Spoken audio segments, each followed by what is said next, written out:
If God is real, is special pleading okay? Or is it God's all the way down? Hi everyone, I'm Jenny, and welcome to Jen's Little Corner.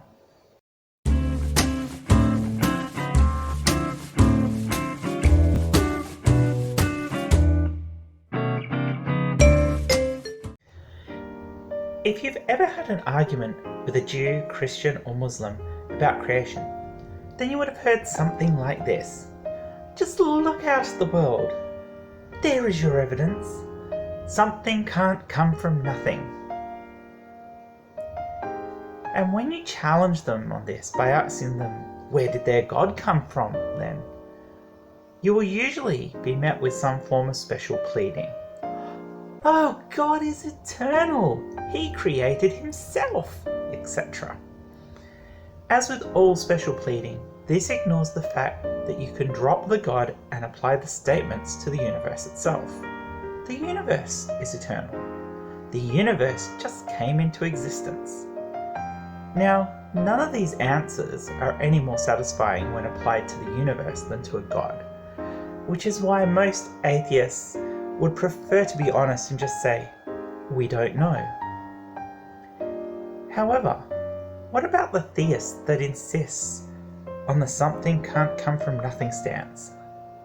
And what would that mean without special pleading?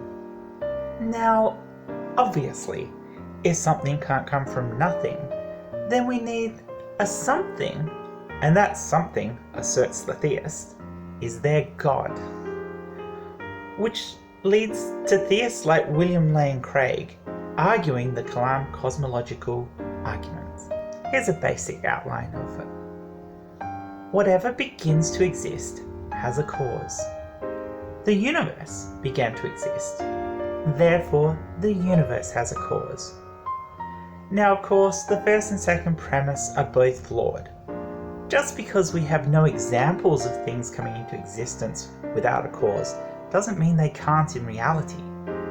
We only have one example of something that may have or may not have come into existence without a cause, and that's the universe. And we don't even really know if it has a cause. And in reference to the second premise, did the universe start to exist? Scientists aren't even sure on that. When you come back towards the singularity, time, space, even matter don't have any real concept in terms of our physical knowledge of the universe as we have it now. It's quite probable that the universe is in a particular form existed forever. So basically, the argument comes down to a big pile of steaming assertion and really gets us no closer to a meaningful answer. Now, of course, if the assumptions were not flawed, we run into another rather ridiculous case of special pleading. That God himself is eternal and therefore doesn't need a cause, which on the face of it is blatantly absurd. Of course, the other side of the special pleading would be absurd too.